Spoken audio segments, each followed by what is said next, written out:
Assalamualaikum warahmatullahi wabarakatuh.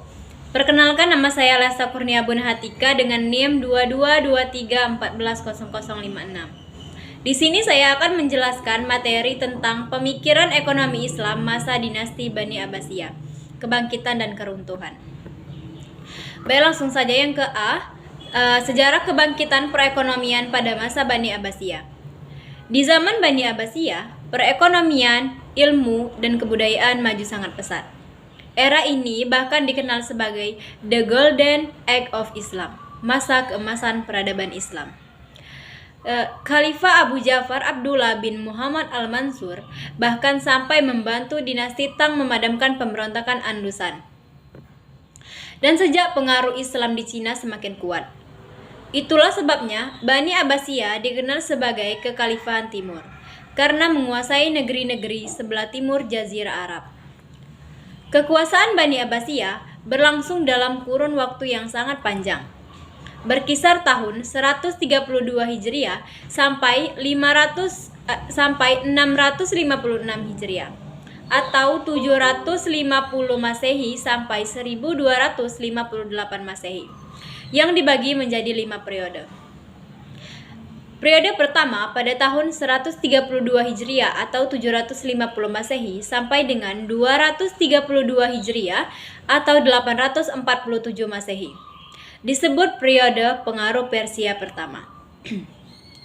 Periode kedua pada tahun 232 Hijriah atau 847 Masehi sampai dengan 334 Hijriah atau 945 Masehi, disebut masa pengaruh Turki pertama.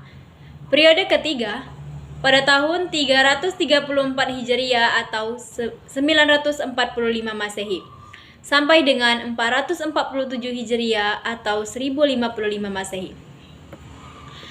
Masa kekuatan dinasti Buwaih atau pengaruh Persia kedua. Periode keempat pada tahun 447 Hijriah atau 1055 Masehi sampai dengan 590 Hijriah atau 1194 Masehi, merupakan kekuasaan dinasti Bani Saljuk dalam pemerintahan atau pengaruh Turki II. Periode kelima pada tahun 590 Hijriah atau 1194 Masehi sampai dengan 565 Hijriah atau 1258 Masehi, merupakan khalifah bebas dari pengaruh dinasti lain, tetapi kekuasaannya hanya efektif. Selanjutnya, mendefinisikan zaman keemasan Islam. Zaman keemasan Islam diciptakan oleh gerakan orientasi pada abad ke-19, Sain 1978. Pada orientasi membentuk gerakan yang sangat berpengaruh di kalangan akademisi barat yang terlibat dalam mempelajari masyarakat Timur Tengah, Asia, dan Afrika Utara. Akademisi inilah yang bekerja sama dengan ekspansi Eropa ke dunia Islam. Ke B. Sejarah keruntuhan perekonomian pada masa Bani Abbasiyah. Setelah masa keemasan Harun al-Rasyid, ada dua kekuatan besar yang membuat rakyat terbelah. Keduanya adalah putra-putra Khalifah Harun al-Rasyid yang saling merebutkan tahta kekhalifahan. Ibu dari Al-Amin berkebangsaan Arab dan dari Bani Hasyim, sedangkan ibu dari Al-Ma'mun berkebangsaan Persia. Sebelum wafat, Khalifah Harun al-Rasyid sudah mewasiatkan agar penerus tahtanya adalah Al-Amin dan kemudian Al-Ma'mun. Namun naik menjadi Khalifah Al-Ma'mun pada tahun 809 sampai 813 Masehi. Berusaha menggeser Al-Ma'mun jalur suksesi dengan menetapkan anaknya sendiri sebagai penerus kekhalifahan. Maka terjadilah perang saudara perantara kakak adik Al-Amin dan Al-Ma'mun pada tahun 811 sampai 813 Masehi yang dikenal sebagai fitnah atau perang saudara.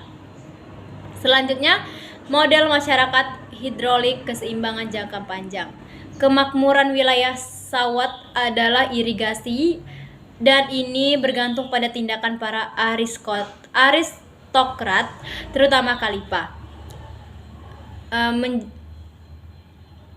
menjalankan pendapatan pajak, konsumsi atau investasi. Istana, harem, dan tentara semuanya adalah pengeluaran konsumsi. Sistem irigasi adalah investasi penting. Sistem ini rusak dengan cepat karena endapan lumpur dan banjir, sehingga diperlukan sejumlah pengeluaran minimum untuk menjaganya agar tetap berfungsi. Itulah penjelasan dari saya. Saya ucapkan terima kasih. Saya akhiri. Wassalamualaikum warahmatullahi wabarakatuh.